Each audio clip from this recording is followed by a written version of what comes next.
U.S. culture shock, our immigration experience.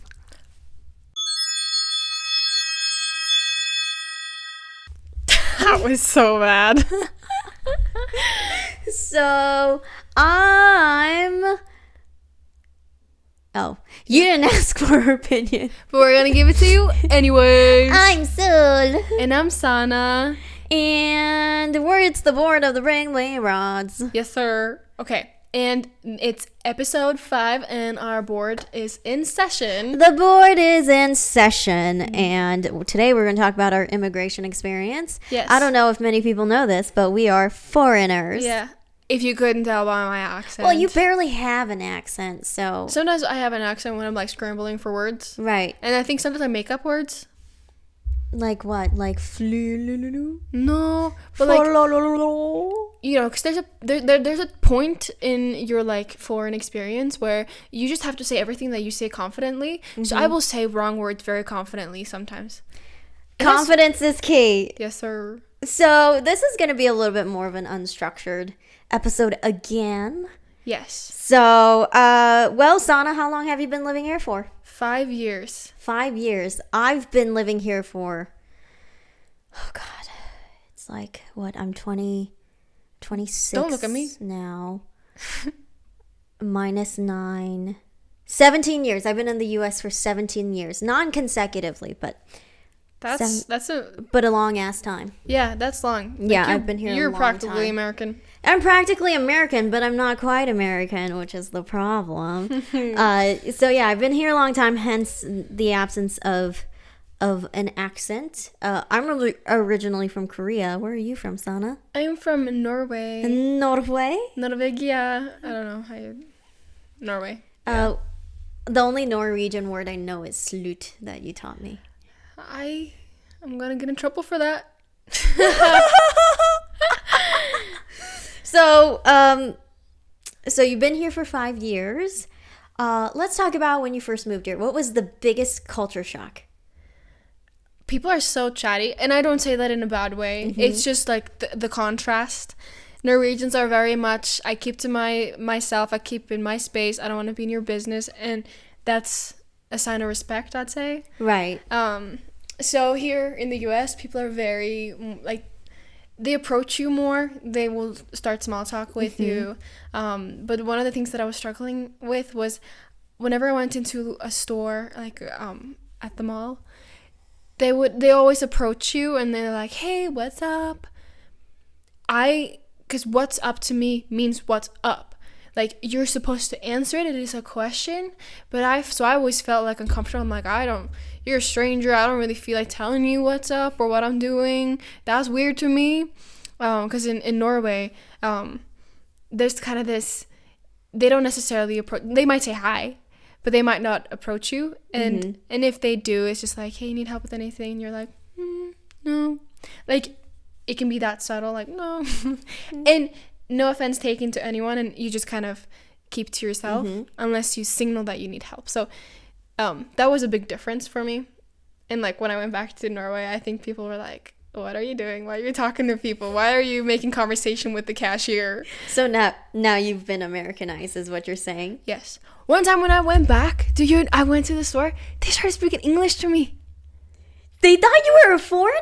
Yeah. Oh I don't know. gosh. I don't know what I was there. I don't know why, but they started speaking English to me, and I was like, not offended, but slightly. So I just answered in Norwegian, and then they answered back in Norwegian, which, you know, probably came from a good place. They were trying to be considerate if I did not speak Norwegian, but I was like, I do. Am I really coming off as that foreign? But yeah, how was your experience? I was so young when I moved to the U.S. I was 5 years old the first time. So it's non-consecutive. I moved back for a couple years when I was in elementary school. But I was so young, I don't remember what exactly was the culture shock. But you know how you brought up when you went back, they were speaking to you in English? So I speak Korean with an accent. So people think...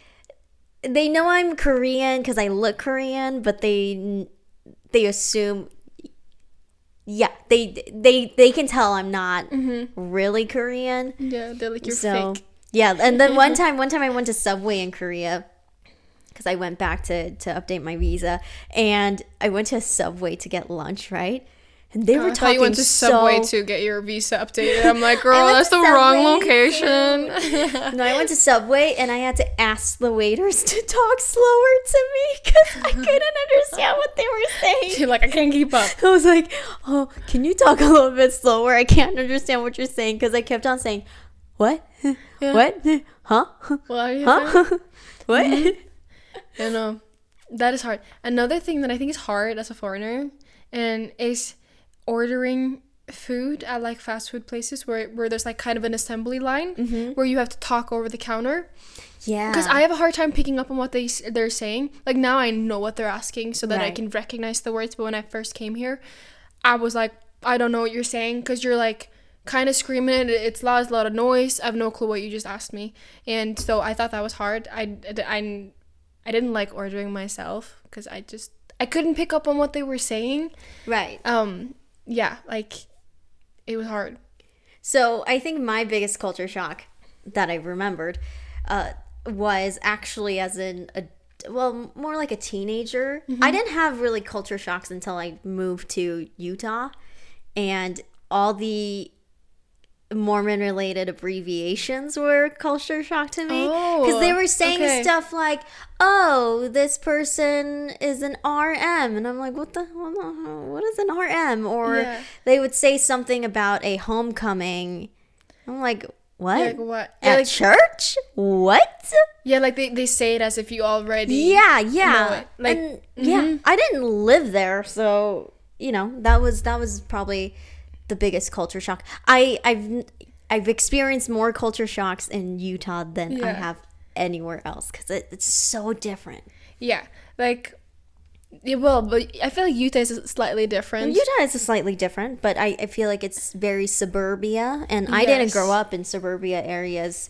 Well, I've lived in Utah for a long time now, but my first experiences were in small towns where kind of everyone knew each other, and that's kind of the places I were. So when I moved to suburbia, I've never experienced a suburban type of culture, and so that was really interesting to navigate through. Yeah, I bet that's different. There was a culture shock and difference, obviously, but for me, it wasn't the biggest difference. But I do want to comment on something that you said with like the culture in Utah, because in Norway people think this is really funny too. When people say they're going on a mission, because if you don't have like the religious association with it, like you going on a mission, like spy is the only association. You're like, what mission are you going on? James Bond. They always think that's really funny. Yeah, I mean, moving to a really religious place and coming from places that are not that religious has been interesting, but there are pros and cons to it. Yeah. And now I love living in Utah. So yeah. I think we're missing a beach. Yeah, but then I love the mountains so much that I feel like there's no other place like Utah where the mountains are so close in your backyard. So They are very close. Really, and also I don't like the sun, so I don't need a beach personally. Yeah, that is personally. Personally. I can't relate. So,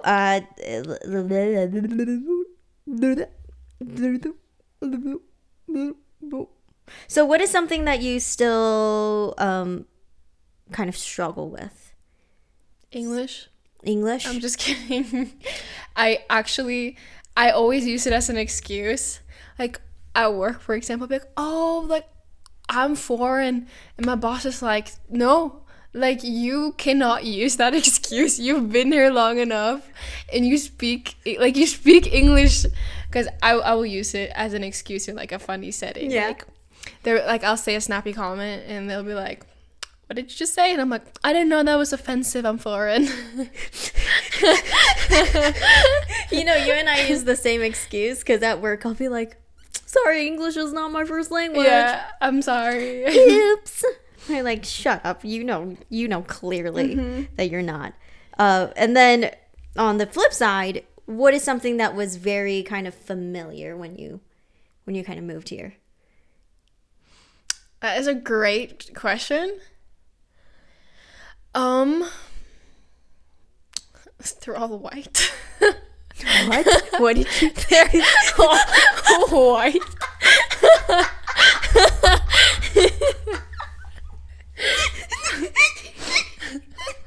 They're all white?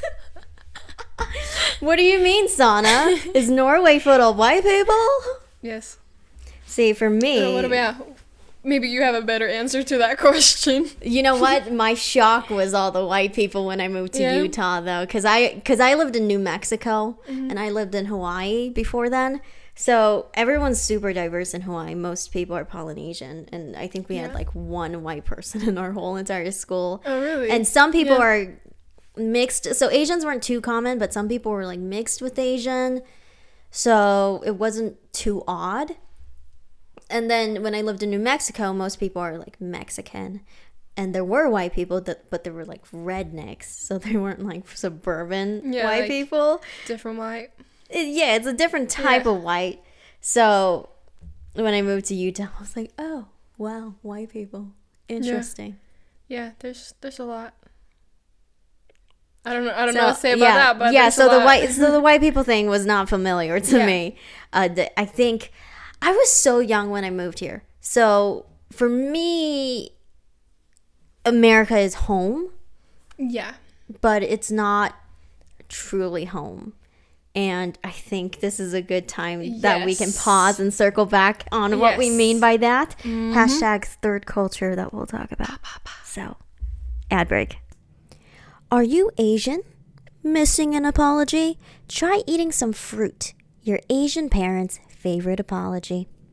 All right, so Sanna, you taught me a very interesting term called third culture. Yes. Tell us about that. Okay, I think it's such an interesting concept. So I didn't come up with it. Someone told me about it, and I was like, you know what? That makes so much sense. So if you grew up in one country and you move to another country to study, work, live, whatever it is, that will become your second culture in a way. And then wherever you grew up, your first culture, they will be combined, right? Forming a third culture. Right. So, which means when you are in your new country, you will miss your home country, and you'll never really perfectly fit in with the new country because of your background, right? Right. Like, you'll adapt, but like it will never be 100%. Right. But at the same time, because you've adapted to this new culture, when you go back to your home country, you'll miss this new culture and new situation that you've created for yourself. And you will, again, be a little different because of the things that you've picked up on. So then you won't really want to, like, you won't connect as well with your home country, for example. So then you've created this third culture where you don't fit in perfectly in either cultures. And that sounds very negative. I think it's a cool thing. But a lot of the other internationals that I'd speak to, they relate to this, and I relate to them more than I might relate to Americans. Right. That really resonates with me because when I lived in the U.S. so long, so I feel practically American, but there are still certain things because of my upbringing that I'm not... I'm still an immigrant, so I live an immigrant's life and experience things through the lens of an immigrant. And the country doesn't treat me exactly like a American. Even when I get my green card, they're still not going to treat me as an American. And I feel like a part of me is still not going to feel fully American until even after I be naturalized. But then when I go to Korea, everyone looks like me and has a similar household that they grew up around. However, the culture is so different. So I don't feel like home there.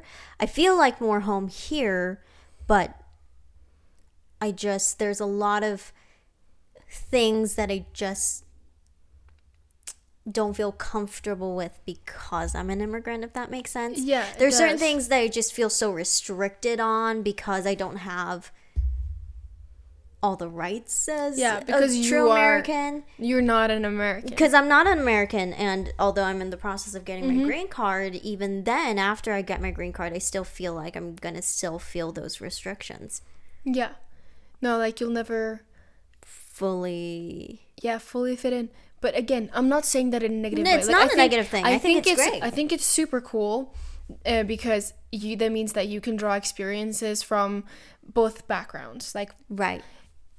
You get to see the world through like a different lens. Like throughout my time in the US, I've connected a lot more with international. So I have a lot of friends that are from all over the world, and it is so cool. Right. To like get to know all these different cultures and all these different ways of thinking, doing things. And I don't know, it's so cool. I think it kind of gives us a superpower because we can adapt easily and adjust and connect to so many different types of people. Yeah. Like you were saying, how you have a lot of international friends.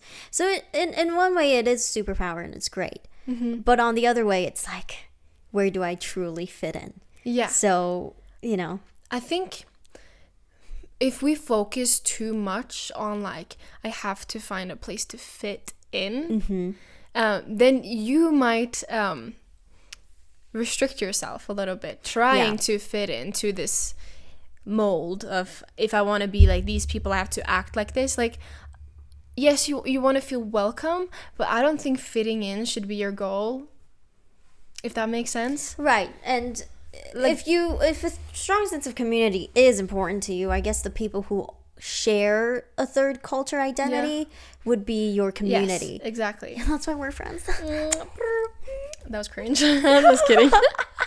Disgusting. But like, another thing that actually was a little not a shock per se, but it was different. There's some different values, and I don't want to go too into depth on this in this episode because we'll talk about it later, because we'll probably talk about it in a different episode. But I never really had a lot of conversations about feminism growing up in Norway, right? Because it wasn't a thing. Like, I don't know, it was never something that I thought much about because I never felt like it wasn't equal. Right. Really, I felt fine. And honestly, I have felt fine and treated equally. I don't have a lot of like horror stories myself personally. But I've had that question, like I've had things being questioned so many times moving to the US that I was like, is this a conversation? Like, because it should be like an automatic thing from where you come from. See, I have the opposite experience because Korea is much more conservative. And although economically it's progressed so much, socially it still has a long way to go. So for me, I draw a lot of parallels between the US culture and the Korean culture and how well the US is doing on these certain things. Because your country, more progressed in feminism, US might be, lower, but then Korea is lower than that. Yeah. So I draw parallels on that, and I feel so grateful to be in a country where these conversations can happen. So it's kind of interesting how same experience but on different sides of the coin. Exactly.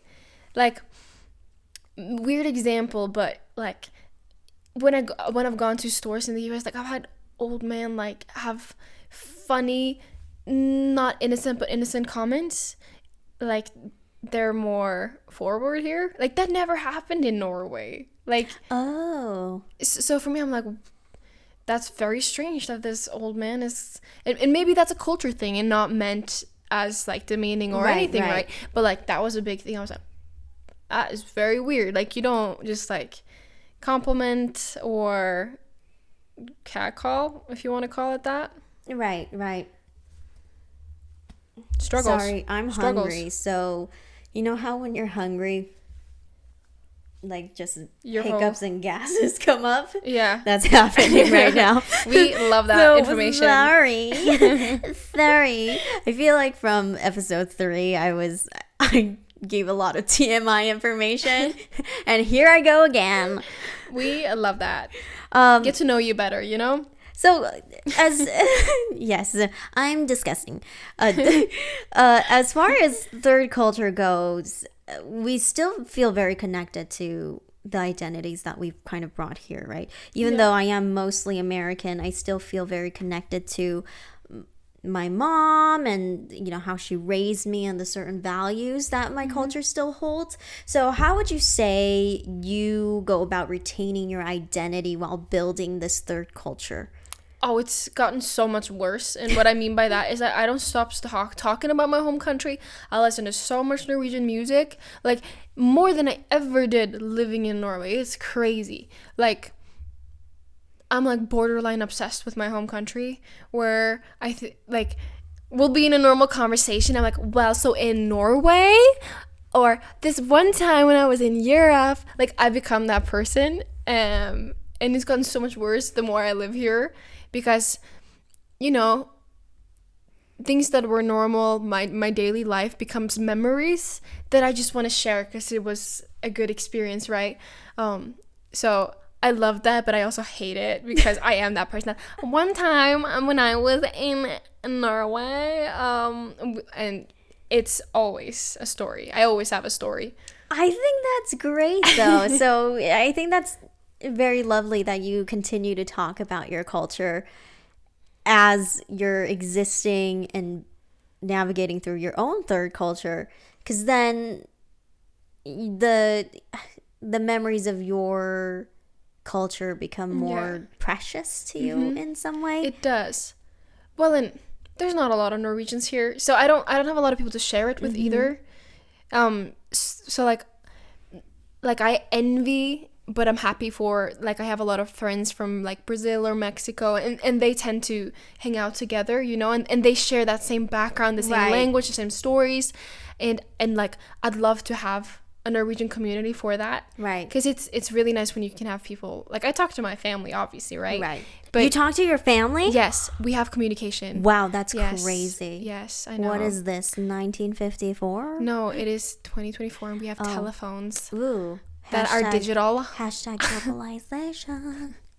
But that community, it is nice. Like, I don't blame people that come from countries to another country and then they hang out together.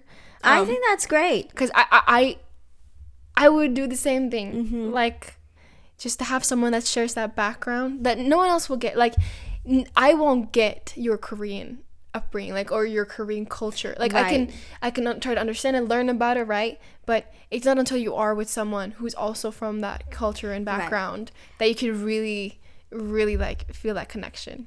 I actually have the opposite experience when it comes to that, because I'm so Americanized. When I talk to someone who is from Korea, I have a hard time talking to them because we don't have a lot in common. So, and then when I talk to someone who is fully American, not a lot in common because I don't share exactly the same experiences as with them. So I find that I connect more to immigrants who kind of grew up here, the same situation as me, more than anything else. So it's kind of, it's different. I don't really connect to a community of Koreans, but I connect to immigrants that come from similar experiences as me. They came here young. Yeah, exactly. But grew up in an immigrant's household, but also didn't grow up very wealthy, type of a thing. Yeah. That's what I kind of connect to. So, interesting. Yeah, I like that. I think it makes sense, though, that you connect with the people that has had a similar path.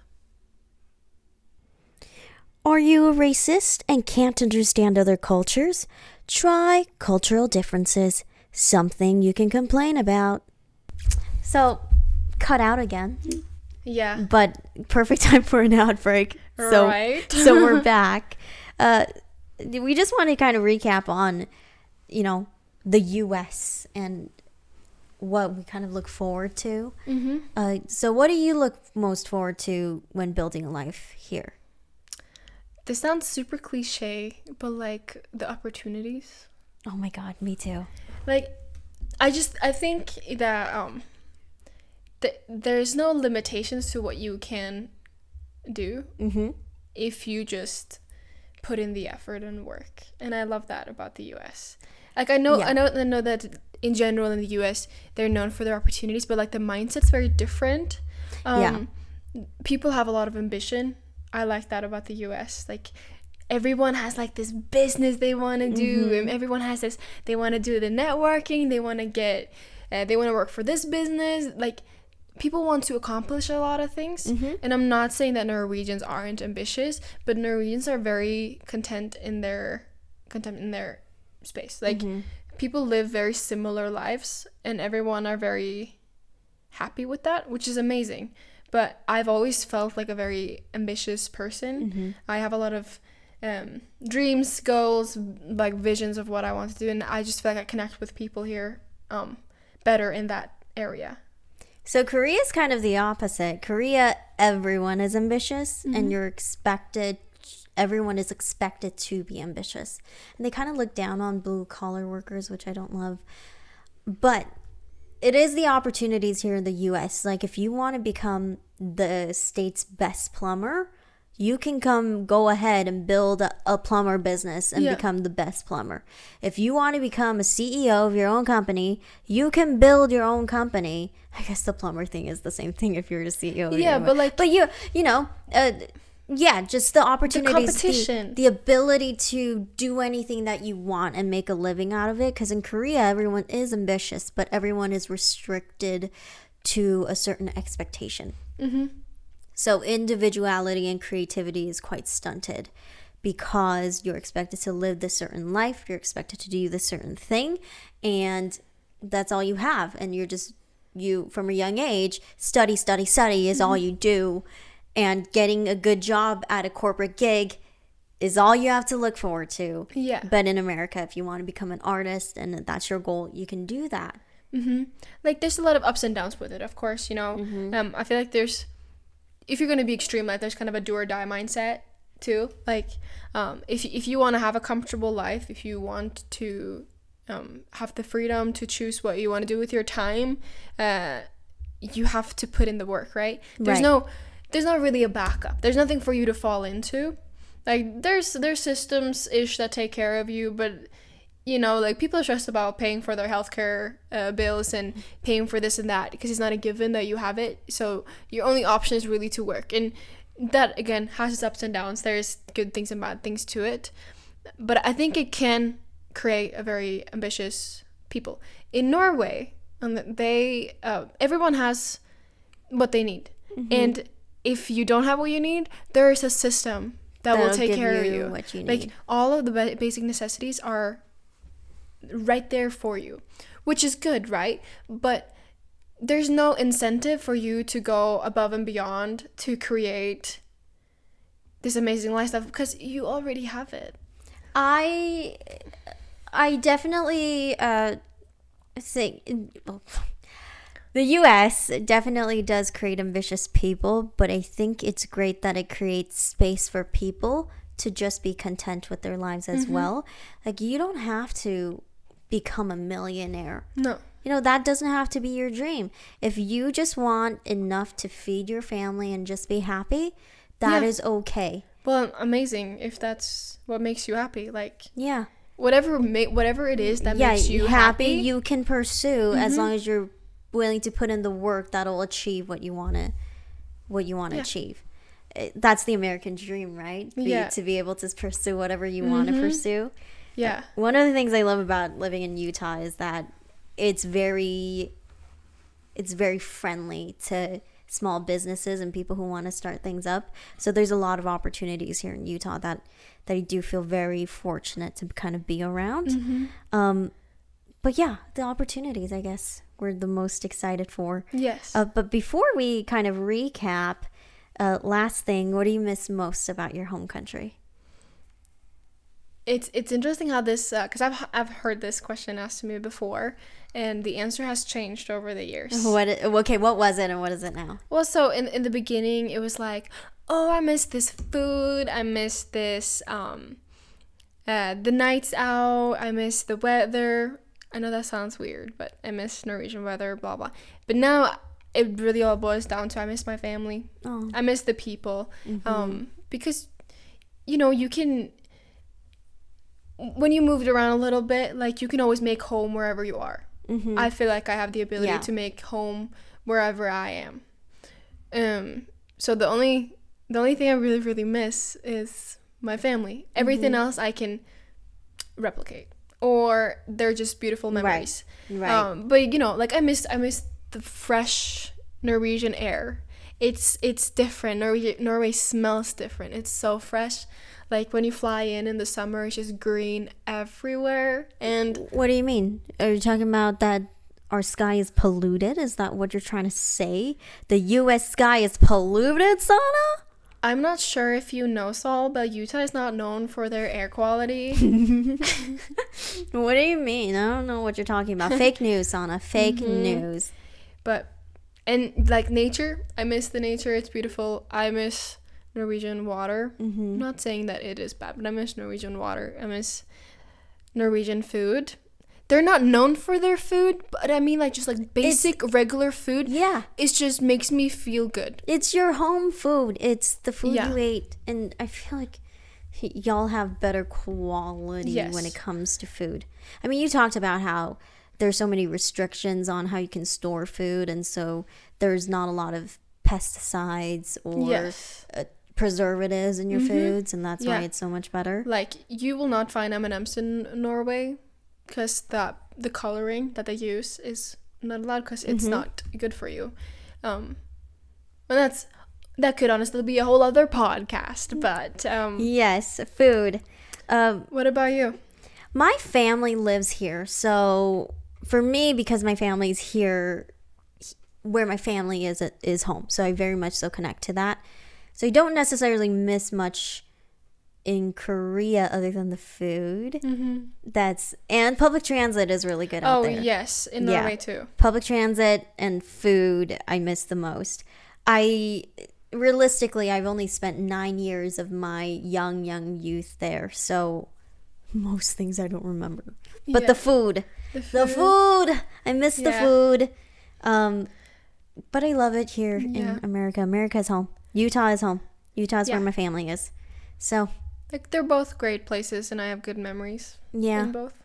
Yeah, I mean, I miss traveling. Actually, that's one of the things I miss. Because you get to travel everywhere in Europe.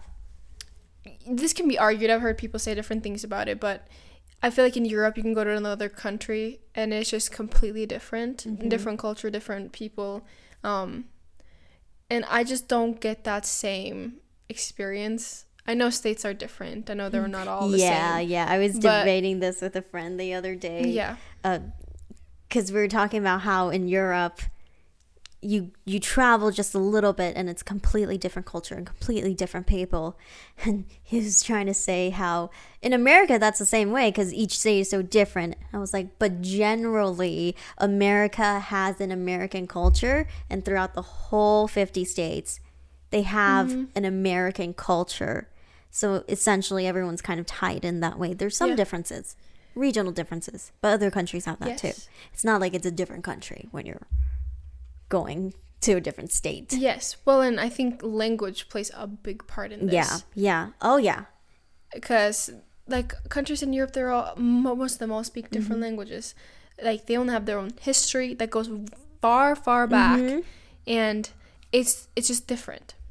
I actually watched a TED Talk about language and how it affects the way you think. I think it was a TED Talk. It might have been a documentary.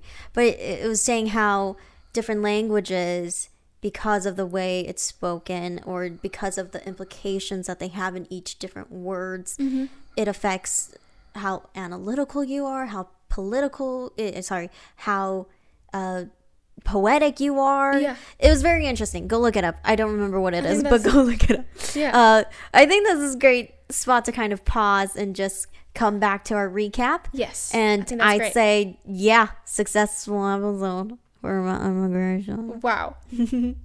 Whatever she said. Okay, ad break. Bye. Do you believe you can fly? Well, you can't. But airplanes can. Choose Sky Travel to live out your in-air fantasies. So we're back from our ad break. Yes, sir. I I was actually so bugged when I Why? listened to our previous episode by how many times I said yes sir. Did you really? I didn't even catch that. I did. It's just filler words. Just filler words. But- I think we should do like a certain word count sometimes. We should do like count or a so count Yes. on the bottom or something like that. On the period episode, my friend told me we should do a pungent count because I said pungent so many. Please. That's so funny. But ultimately, yeah, that's our immigration story. We think it's so cool that as immigrants we can develop a new culture and kind of share our different experiences with everyone. Immigration is cool. I think it brings a lot of diversity and opportunity and inclusion. I'm just reading like a company policy book. And in conclusion, the board has decided. Immigration is cool. But didn't you say you had to tip it before we end? Yes, because I didn't mention this earlier, but there was one thing that I thought before I moved to the US that was not true. What did you think? I don't know. I thought everything was open 24 hours. You know what? I have something to say about that. I thought everything was always open, so I was like, when people were like, restaurants closed at like 10, I was shocked because in Europe, you go out and eat later. Yeah. Like, you don't go out to eat dinner at like 5 or 6. You sometimes go out at like 9. So I was shocked by that. I was like, oh, wait, I can't. I have to plan my dinners earlier in the summer because they close. Well, how about we petition for restaurants to be open longer? You know, that's going to be there's going to be protests. If someone was protesting and saying restaurants should be open longer, then there's going to be like a workers union protest. So let's not do that. But bars are open longer. But that's not, like, I want to go out and eat. You want to eat regular food. Yes. Yeah, I get that. I don't want nachos. I don't want, like, finger food. I want You know food. what? I think it's the city you're in, though, because it depends on the city. I know, yeah. I bet bigger cities have better at that. Better bar foods because it's more like a dinner. Yeah, or like a more bistro. Just restaurants that are open, like, just a little longer. Like, you don't have to be open till 1 a.m., but just that 11:30 closing is helpful. I do miss the 24-hour run Walmarts, though. They're gone now. Yeah. But I get it. It's just was smarter financially. Yeah. It's not a bad move. It's not a bad move for the company. I just miss it. Yeah. I want to have the opportunity to do it. Because that's what America's about. Yeah. America, opportunity. As immigrants, we came here for the opportunity. To go shopping 24 hours a day. Yes. That's exactly what I think that's a great note to end on. Yes. All right. Well, thanks for listening to our immigration experience. Yes, the board thank you. session is now closed. We'll see you at the next one. Bye. Bye.